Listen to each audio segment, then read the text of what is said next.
And if I can introduce our next speaker to you, as I conclude, I'm very pleased to introduce you to Mr. James Curry II.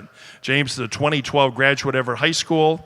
He obtained his undergraduate degree at Michigan State University and James Madison College, International Studies, in just 3 years.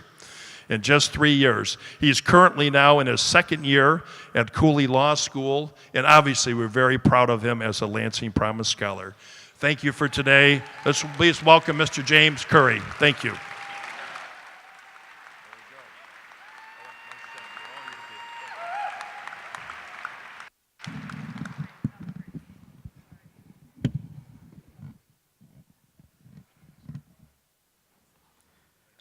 The applause, my teachers, is yours. It belongs to you. It brings me great honor to stand and address my instructors who for a lifetime have stood and addressed my peers. And for that, I thank you. My request at the onset of our conversation is that you take the time to look at the faces about you, that you meet and hold their gaze, that you study and memorize their lines. For these are your brothers and sisters at arms. You have enlisted yourselves as crucial parts in one of the oldest engagements mankind has ever set his functions to. You are the renders of the veils of mysticism, the iron-forged plow that breaks up the fallow ground of thought. You are the scaffold upon which that lazy ivy of imagination must now grow. You are a multiplicity of meaning. Since those first figures of cuneiferum were cut into clay under the glow of a Promethean flame, it became the sovereign duty of your people, your tribe, to educate, enlighten, and inspire me and mine. And so it went. You grew in stature and in greatness by allowing and encouraging us to grow. Double portions of honor, gratitude were accredited to your account, and praise befitting the burden of your toil was lavished upon you. This was our sacred and most intimate exchange, until, as with all things, a position was taken for granted. A gray cloud with gray lining came between us, causing for the circuitry of our relationship to become sclerosed and its grand structure to ossify. Even through all of this, you still believed in me faithfully, believed in me, believed in us. You still willfully supported me, supported us. You understood on an intimate level that there is no shame in ignorance, and neither should it be shamed. You knew that misunderstandings were not incendiary actions, but rather facilitators for dialogue and discovery. And as that fog of misunderstanding and confusion gradually began to dissipate, we reawakened to the fact that next to our places of worship, our schools, our places of education, institutions of higher learning, are hallowed ground. And you, its keepers, grand masters, and abbots, are the lampposts by which an illuminated humanity must and absolutely has to navigate this world. Your flock is and will forever and always be speckled, spotted, and striped, weak and strong, full and gaunt, sure-footed and clumsy, but it is in this that they are made perfect.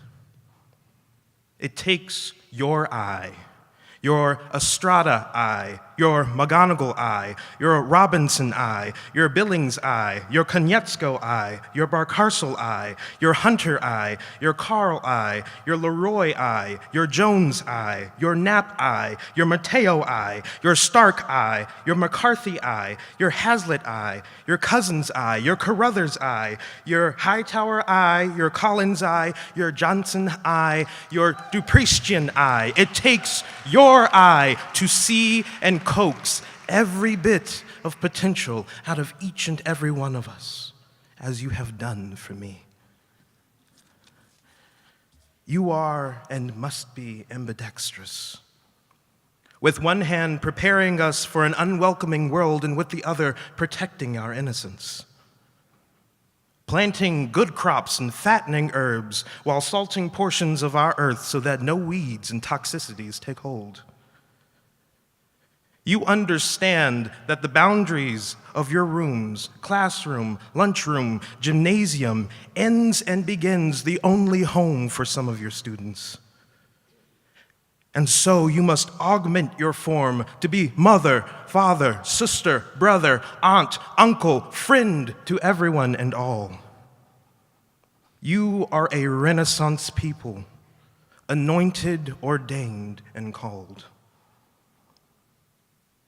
You sit at the juncture of possibility and reality.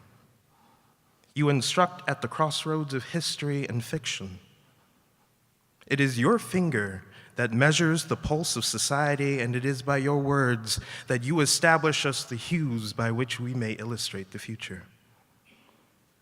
You have taken the downtrodden, the forgotten, the lesser, the scraps, and have made a paradise and a meaningful existence. Your job is not easy. And again, I say, for clarity and posterity, we know that your job is not easy. But at every moment, along every path, you are absolutely essential. And so it is with the weight of my peers emboldening my tongue that I say a humbled thank you. Thank you from the top, middle, and bottom of my heart. Thank you from the soles of my feet to the crown of my head. Thank you for what you've done, what you are doing, and what we are asking you to continue to do. I say thank you. The path is clear. Now shall our destiny, with your help, meet us. And again, for that, I say thank you.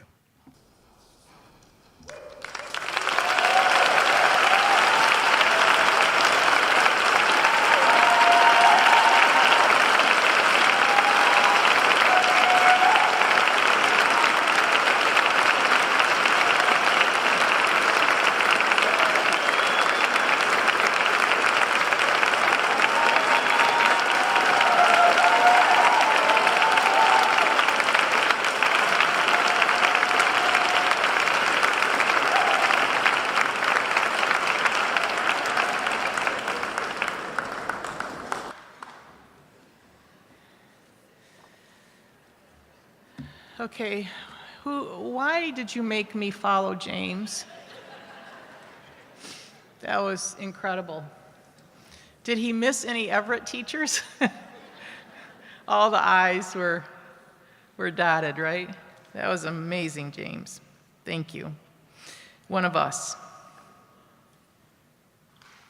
One of us.